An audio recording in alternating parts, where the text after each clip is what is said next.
Special thanks to our sponsors for sending us to Computex 2017.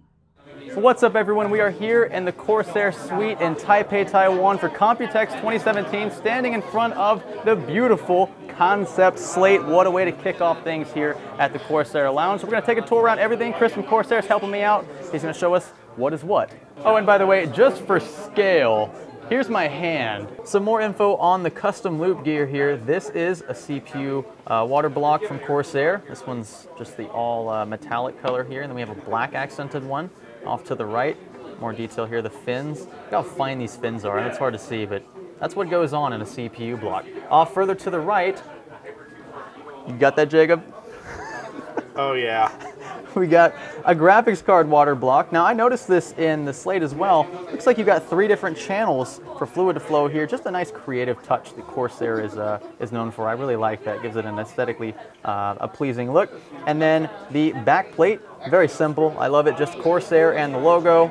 Pretty much all you need for a graphics card back plate anyway. And then a 3-way SLI bridge for your multi-GPU needs. Something very simple again, but does the job and doesn't look bad at all. Not only what you just saw, but Corsair is also releasing fittings. Just a simple Corsair logo again. Simplicity is key when it comes to custom loops. I love this. I love the logo, and I love the looks of all of these here. Very intricate looking fittings here. And then the last thing we want to show you, the reservoir.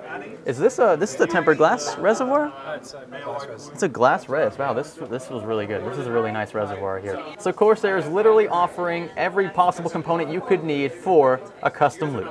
Now this is Concept Curve, again implementing a lot of the custom loop gear that Corsair will be pushing out here soon. This is an $18,000 case with polished carbon fiber, curved tempered glass. That's more expensive than a lot of cars, folks. I don't even know why I'm in this shot. I just want to show y'all more of what's going on in here. I cannot wait for Corsair to release their custom cooling stuff here. This looks awesome. You got the Mayhem's Aurora orange going on in there. Just fits the theme. Dom Platz, as always. It's a good looking PC. Now I remember when I first started building PCs, one of the first things that I recognized that Corsair made were their AIOs.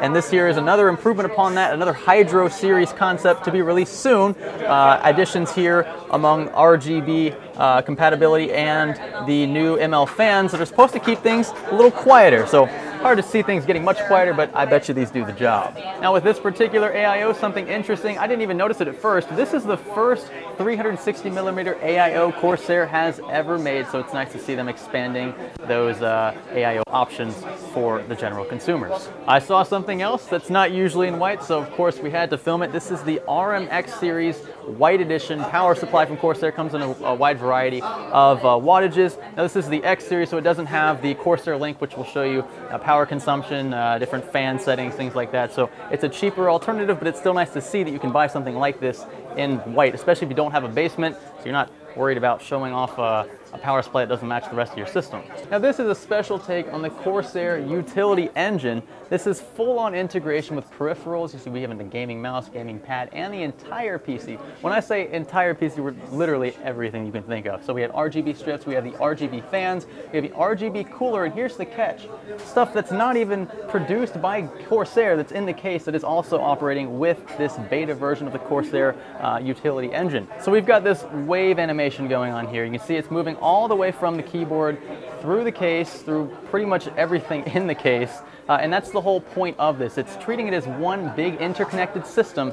Even things that are not produced by Corsair are supported, and that's the beauty of it. You can control everything within one basically program. That's it. You don't have to open 3 or 4 programs on your desktop in order to change and manipulate the RGB colors or the animations themselves. It's all right here. It's in the beta phase, but it will be available at some point. And when that is, it's going to be a lot easier to control pretty much your entire system, assuming that you have things that Corsair and other manufacturers have worked together on.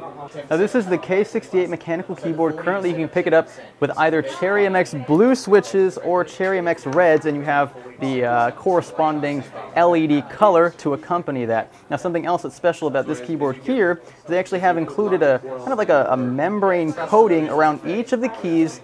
Now, it's not going to feel like a membrane keyboard. You're just feeling the actuation of the mechanical key itself, but the membrane does make it dust and water resistant. So over here, they're basically spraying water all over this keyboard. If you're an avid coffee drinker and you're prone to spills, then this is the keyboard for you. Now this is Concept Zeus. If you have a wireless mouse of any sort, you know that over time you might have to replace the batteries or hook it up to your computer, whatever, to charge it. What Corsair has done is use wireless Qi charging to take care of that issue. You can see it actually in play here with an iPhone. So the exact same thing is happening with the mouse, which means no cables, no hassle. And whoa, we're suddenly in a different location. I am sorry for the lack of B-roll in this one. I apologize both to Corsair and to all of you, the viewers. We had one SD card that was corrupted. We didn't realize it until we started to transfer files from our GoPro to the computer. That's where most of our B-roll was shot. So we don't really have anything to show you in the way of like epic, you know, good looking shots from different angles. Pretty much just me talking the whole time. So I do apologize for that. We'll make sure next time that does not happen. But with that, I'm going to go ahead and end the video. I am very appreciative of Corsair for even giving us the opportunity to tour their suite. They have a very beautiful, just large room that they rent out every year for Computex, and it was really nice to tour that this time around. Hopefully they'll have us again next year, and hopefully we'll have our B-roll in check next year as well. This is Science Studio. Thanks for traveling with us.